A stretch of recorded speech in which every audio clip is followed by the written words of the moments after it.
What's up, peeps? It's your boy CJ, and today we're going to review the Namica Wolf. Let's get it. Alright, let's get the housekeeping out the way.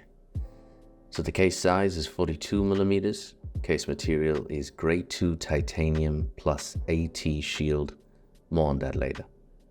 Thickness is 10.7 mils, lug to lug is 47mm, lug width 22mm. It comes with a custom FKM rubber strap. The crystal is a sapphire with inner AR coating. The movement is the Miyota caliber 9.039 automatic. It also features Swiss superluminova bloom, 100 meters water resistance, and the Kickstarter super early bird price is $429, only for 50 units available at this price. The early bird price is $449 US, only 100 units available at this price, and then the Kickstarter deal price is $469. The watch comes in multiple colors: Neo Blizzard, Neo Tokyo Kanji, Cherry Blossom Candy, and more. The brand will also offer the watch with an optional straight link titanium bracelet, which looks pretty nice. Remember, these two models are pre-production and review units, and some changes will be made in the final production model. Okay, boring stuff out the way, let's go. Okay, so how does it wear? In my experience with Namica, it seems they think of everything, and the Wolf seems to be no exception. The watch has more than enough bold angles and design to give you the impression that it would be uncomfortable, but this could not be further from reality. The downward cut of the 47mm lug creates a sharp angle to the case, and that flat case back adds the right balance between them to give you the illusion of curvature while executing a nice flat feel on the wrist with a bit of hug on the edges. I think that's real nice. Wait. Before you go, I've noticed most viewers always detach from this point on in the video. The retention rate is fading. Stick around, get a drink, get some food, and just watch till the end, and I promise you'll enjoy the straight up points and criticism that I have over every watch. So make sure you stick around till the end. Alright, enjoy. The custom FKM rubber strap is thick and sturdy, adding to the overall aesthetic that the Wolf is going for. The rubber used is clearly premium in the heavy duty sort of way and overall feels good on the wrist. It also features a matching brushed and sandblasted buckle and tang with an engraved Namica logo. Now the features. Now the Wolf may be a simple three-hander, but there is strangely a lot going on here for something so simple. The hands have these quick cutouts towards the end, making the hands line up with the same width of the baton indices. The indices are long in proportion to the dial itself, while being angled in such a way that lets the minute markers get some fun in the sun whenever you look at this gorgeous dial. The rehort is something special. We've all seen sloped dials before, but the thickness of this one and its angle creates a hypnotic attraction. You almost feel drawn into the watch by the inward slope and the dance of the shadows on the corners of that hexagonal shape. It's one of my favorite features of the watch. To end off, there's a nice simple down triangle at the 12 in the matching yellow color that follows on the latter half of the second hand. Clean. Let's talk about the case, shall we? While the dial is clearly the showstopper here, I do feel like the case holds its own in a very specific way. I think this is the one part of the watch where you either love it or you hate it. Namica decided to go with a titanium case, and before you click off the video, you titanium hater, this watch doesn't feel as light as you'd expect. It's kind of hefty, but that heft is balanced very well. Namica decided to also add their own treatment to the metal called AT shield, short for absolute titanium. They didn't try with that name, did they? All jokes aside, this coating takes the hardness of 1200 Vickers and 5000 Vickers on the DLC coated watch. For all us basic peeps, that means it's really resistant to scratches. The case also has these sharp angles all about the case, grooves and cuts that you can see where it lays it out, making the watch feel and look very industrial. To emphasize on this, The whole case is brushed and sandblasted. There's no polishing going on here whatsoever. The decision to make the watch so angled still makes for some nice light play due to those set angles.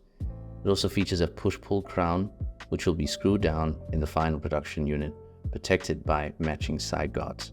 The case back has this nice solid look to it. I think of a vault door or a submarine hatch with this clever way it slots through the lugs into the case back. Very cool. If you've been watching my previous videos, which you should be, you know I love a good case back. Everyone also enjoys an exhibition case back, so Namica doubled down and gave us both a cool pattern that looks very similar to the Kobe logo. NBA, don't come at Namica. It also features a signed rotor with gorgeous gold dust trim. Okay, legibility. Just like the Shirahama, see my review in the card on screen, the Wolf has insane legibility. The choice of the stark white buttons and a Tiffany blue dial just makes so much sense. The watch is also no slouch when it comes to lume. Again, no surprises here. Namica don't play when it comes to lume. Just look at this thing beam. My favorite part is that the lume lasts long. It doesn't stay as bright, but it has this consistent glow that seems to never die, which I love. So up until now, I haven't mentioned much about the black model, because basically everything is the same except the hardness of the case coating and unfortunately the lume. The black just doesn't pop as much, but this is obvious. It still beats a lot of watches in this price point, but it isn't nowhere as good as the blue model. Okay, pros and cons, final thoughts.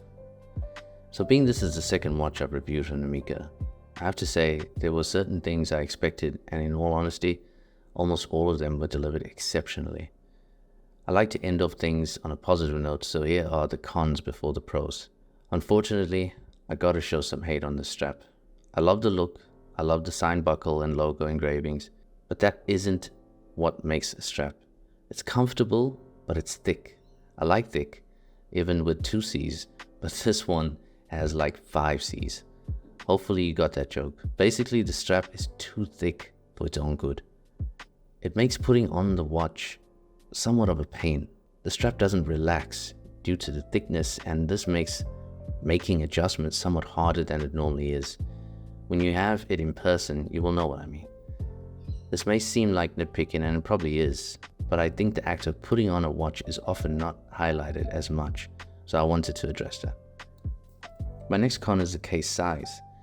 I think because of how bold the dial is, I feel the watch would have been ideal for 40mm or maybe even 39mm size. Funny enough, my wife even mentioned how she loves the watch but wished it was smaller. If you're listening, Namica, maybe a 38 size soon? I don't know. Lastly, it's kind of a big one. The double button at 12 o'clock index is off center. It's leaning towards the left just a tad. It's not terrible, but it's the only sign of quality control issue I've found with the brand overall, let alone this model. Now take that with a grain of salt, as this is a pre-production model and the final pieces are likely to not have this issue when the Kickstarter launches next week. Now the pros. One hell of a dope case shape. The angled industrial design is right up my alley. The winding feels so smooth and tactile, and is a pure joy to turn that crown. The comfort is surprisingly good. I could wear this watch all day and all night without ever moving or positioning it. Lastly, the dial. This is by far the most complimented watch I've ever worn.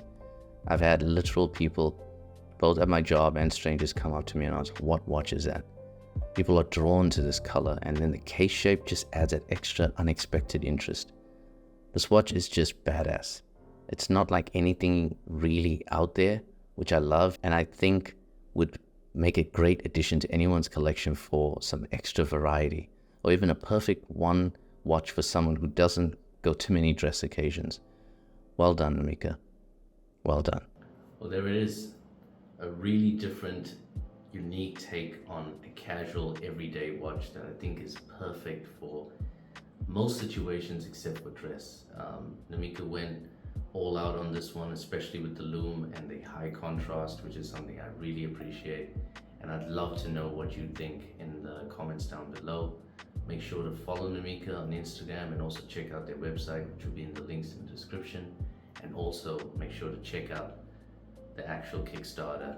Dates and all will be in the description below. Thanks again for watching, and remember to watch out.